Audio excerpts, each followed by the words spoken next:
Hello students, this is the fourth video of your chapter number 12, electricity. Till now in this chapter we have discussed that what is electrical current.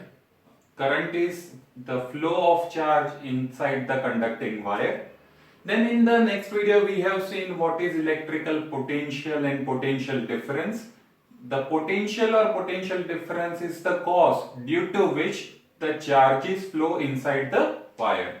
Now in today's lecture we are going to introduce the new thing, that is a resistance. So first of all, concept of resistance and why we should study resistance, because when we have started this chapter, the electricity, the general definition or understanding of electricity is given by, like, it is a convenient and controllable form of energy. So how we can control the electric current? Do we have any mechanism for that? Yes, we do have mechanism for that, and that mechanism, that device, that component is known as the resistance. So let us start. So is there any relationship between voltage or potential difference and electrical current? So inside any electrical circuit, is there any relationship between V and I?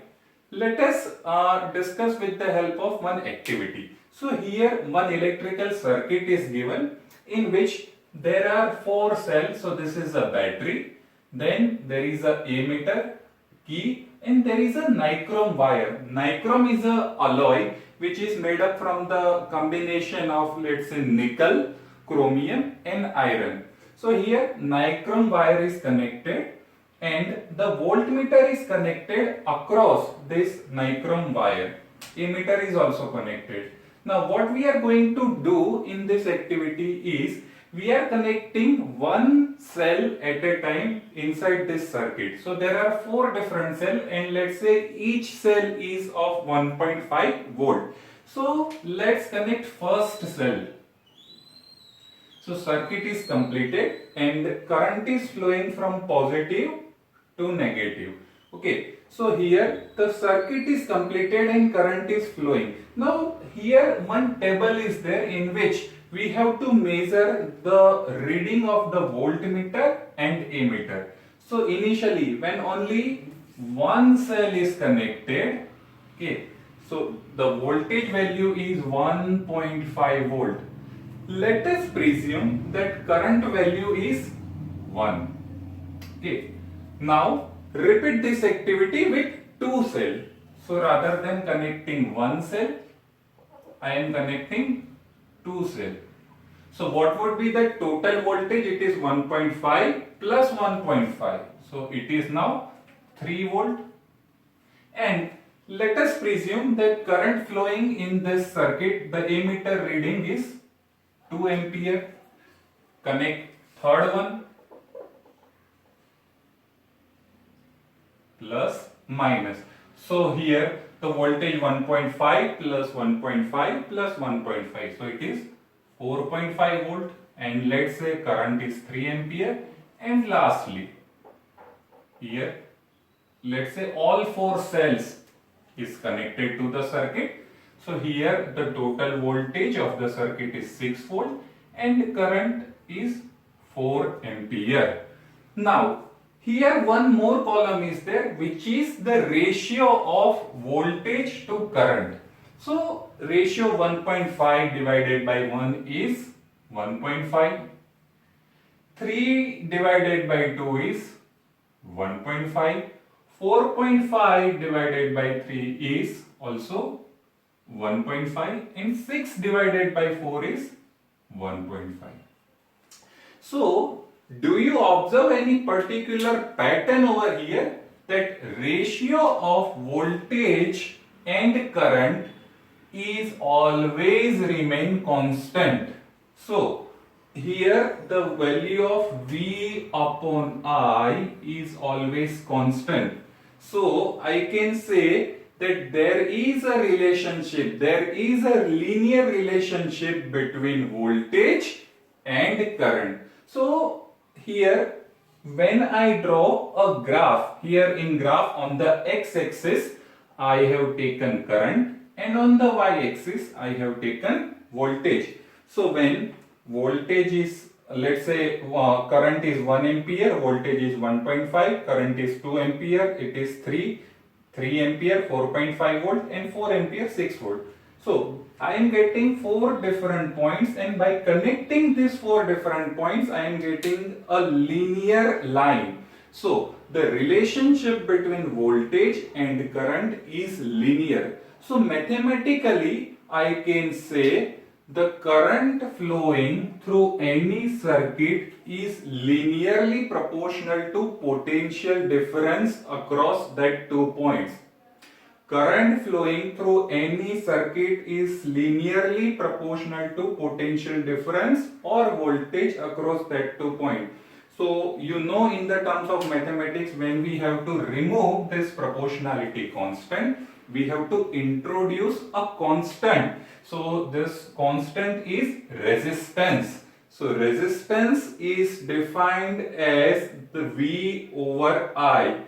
So it is, the unit of resistance is volt per ampere, and that is a new physical quantity known as ohm. The omega is the symbol of the resistance, and this is the circuit representation. This zigzag line is the circuit representation of resistance. In day-to-day life, or in generally, we use this as a Ohm's law. Ohm's law is V is equal to I into R. As you have studied in your 9th standard, that Newton's second law of motion is F is equal to ma. Similarly, V is equal to IR is known as the Ohm's law. So for any given conductor, for any given wire, the value of the resistance is always constant, and which you have seen through this activity. Okay, so remember one thing, if we increase the voltage or potential difference, the current will increase. If we decrease the potential difference, the current will decrease, but it is giving the constant value of resistance, because resistance cannot change for single substance. Is that clear? So let us define it. So at a constant temperature, the current flowing through the conductor is directly proportional to the potential difference across its end. So the same thing which we have just discussed, the current flowing through any conductor, here conductor is a nichrome wire, is directly proportional to the potential difference, this potential difference across it. Okay, so here we are calculating the potential difference across this nichrome wire. Now you may have a question, why we have not connected this ammeter here or here or here. Remember one thing, the current flowing through entire circuit will give the same value. If it is giving 1 ampere here, it will give 1 ampere here, 1 ampere here, 1 ampere here, or anywhere in the circuit. But it is not the case for voltage. So the voltmeter has to be connected across those 2 points at which we want to measure the potential difference. So here we wanted to measure the potential difference across this nichrome wire. So we have connected voltmeter here, but ammeter can be connected anywhere in the circuit. The only condition is it should be connected in the series.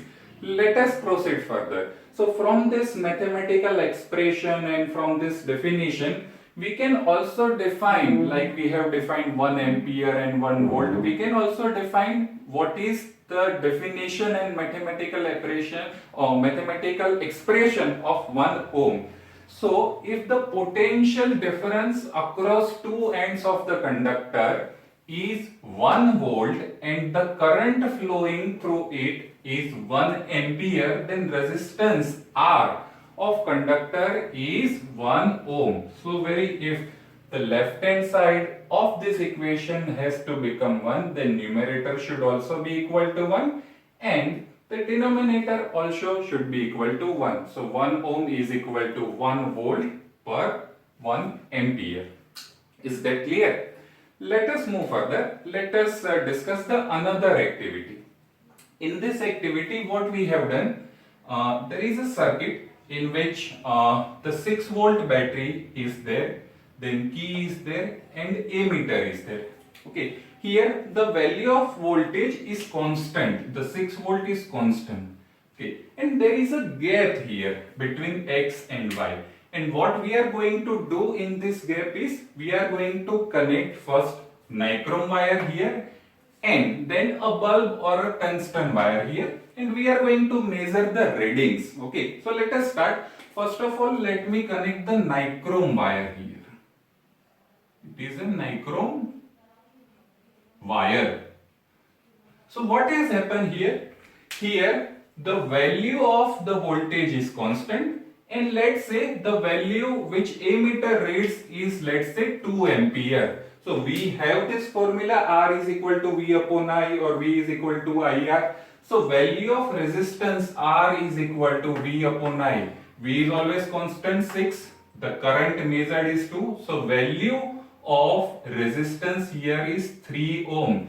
So I can say the value of the resistance for the nichrome wire is 3 ohm here. Now let us change the wire and do the same activity again. So instead of nichrome wire, I am connecting a bulb, which is a tungsten wire. So when I have connected bulb here, once again the value of potential difference or value of voltage will always remain same, 6 volt. But here the value of current is 6 ampere. So here the value of resistance R is equal to V upon I, 6 upon 6 is 1 ohm. So in the case of nichrome wire, it was the value of resistance is 3 ohm, and in the case of the bulb or tungsten wire, it is 1 ohm. So have you observed something here? It is something like the value of voltage, the battery voltage is same, but here in the case of tungsten wire, I have got the higher current, while in the case of the nichrome wire, I have got the lower current. This is the higher current, this is lower current. So can I say the different values of resistance has been used to decrease or increase the current? Or in the more better way, can I say the different values of resistances has been used to control the current? Yes, I can say. So by using the appropriate value of the resistances, I can get the desired value of the current. Okay. So sometimes it happens that in circuit, in spite of having the constant value of resistance, we can have a variable resistance. That is the same device, but in that same device there is a knob is there, and by rotating that knob we can change, we can vary the value of resistance. So variable resistance or rheostat can be symbolically represented by this symbol. You have already studied this in the previous video. So in nutshell, to control the current in the circuit, the resistance is used. Okay, so once again Ohm's law is V is equal to IR. Now left hand side of this equation is constant. So in right hand side, if R increases, I decreases, and if R decreases, I increases. Let us take the example. Let's presume the value of the voltage is 10 volt, that is left hand side is fixed 10. Now if the value of resistance R is equal to 2 ohm, then according to V is equal to IR, I is 5 ampere. And if the resistance is higher, if R is equal to 5 ohm, once again according to V is equal to IR, 10 is equal to 5I, so I is equal to 2 ampere. So here for the same value of the voltage, if the lower value of the resistance is used, we can get the higher current. If the higher value of the resistance is used, we can get the lower current. So now probably you are convinced that how the resistances can be used to control the current in the circuit. Let us take the example and finish this video. So the example I have taken over here is, if the potential difference between 2 points of the wire carrying current 2 ampere is 0.2, then calculate the resistance between them. So very easy example. I is equal to 2 ampere, V is equal to 0.2 volt. So resistance is V upon I, 0.2 upon 2. So it is 0.1 ohm. Okay. So by using this V is equal to IR formula, which is nothing but the Ohm's law, we can calculate the any value. If current and voltage is given, resistance can be found, or current and resistance is given, voltage can be found, or any two quantity is given, third quantity can be found. Okay. One thing I just wanted to focus upon is, here it is written a constant temperature. So does it mean if temperature changes, the value of resistance also changes? Yes, it is. But it is not in the scope of your study as of now in 10th standard physics. Okay, when you go to the higher standard, you will also study the relationship of particular resistances, how it changes with temperature. Okay, so hope you will be now clear that what is resistance, how does it work in the circuit, and what is its role in the circuit to control the current. Okay, thank you.